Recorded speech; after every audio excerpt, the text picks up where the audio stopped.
Annyeonghaseyo. So this is my student Jessie from special class. So today she will read a story. The title is King Midas. So if she can read the story, she will be moved from special class to regular elementary class. So Jessie, are you ready? Yes. Start.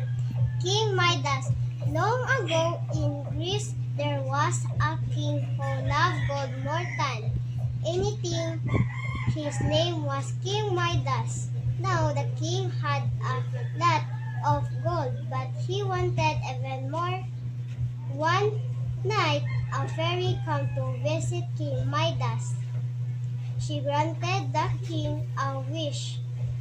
He wished that everything he touched would turn to gold. He went around the castle, turning everything to gold. At first, he was so happy.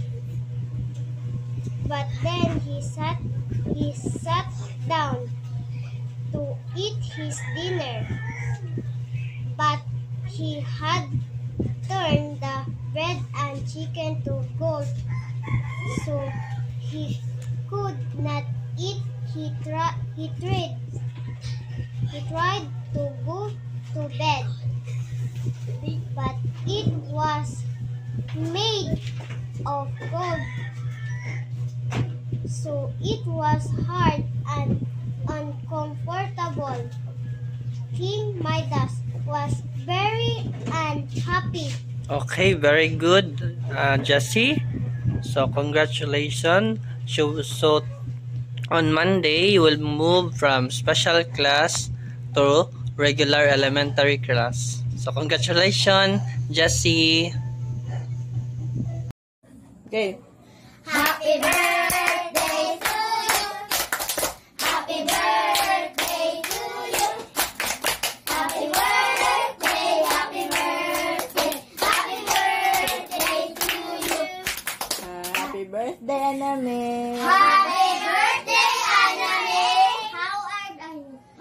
How old are How old are you? I'm 15. 15 na. Wish, happy ka? Nasang na sa happy, be? Hilag mo ka. Yay! Okay, karoon ko na kaki. Katong pa-birthday na yung siya, wala kato. Okay? So, ingana ha. Mao na siya speech. There's always an intention.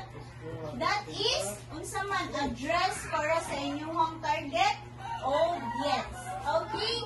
Sige. So, let us have here. For example, number 1 types of speech. Okay, sige. Informative speech. Okay, sige. Sunod. Okay, this is read as persuasive. Okay, basta? Persuasive. Okay, persuasive speech. Persuasive speech. Sunod. Expository speech. Impromptu speech. Demonstrative speech. Entertaining speech. Special occasion speech. Motivational speech.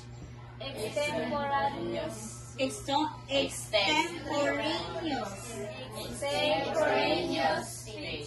Okay, sige. So, let us tackle this one by one, ha? Okay, sige. For example here, informative speech. Unsa din na sa informative speech? Okay, very good, ga? Inform. From the root word itself, inform. So, unsa may example sa mga speech nga nag-inform? Balita. Okay, balita, news. Radio. Unsa man na radio? Nabi yung mga drama sa radio.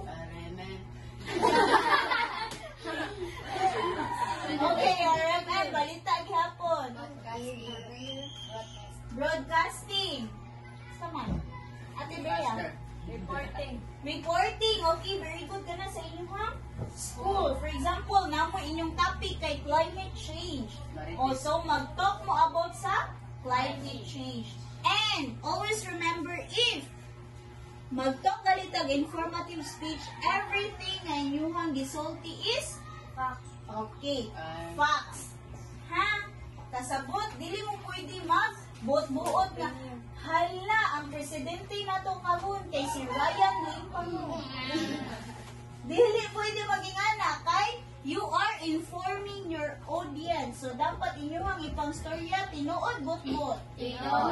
Okay, tinuod. Kasabot? Yes. Okay, so another speech is? Persuasive speech. So, unsa din ang persuasive? Okay, very good. The root word there is persuade. So, unsay pasabot sa persuade? Okay, very good. So, kung mo persuade ka in Bisaya, imuhang nihon ang imuhang audience or ang imuhang customer. Just like sales talk. Kanang nasa mga mall, ma'am, try ma'am, kay kuan ma'am, bumot lagi ni ma'am, among haplas. Very good. Kana, mang-persuade siya kay para iyang madali ang usa ka audience nga mutuo niya. Just like sa kato akong giingon nga, politiko. Nga mag-campaign siya nga, ako si Ryan, mudagan pagka-mayor.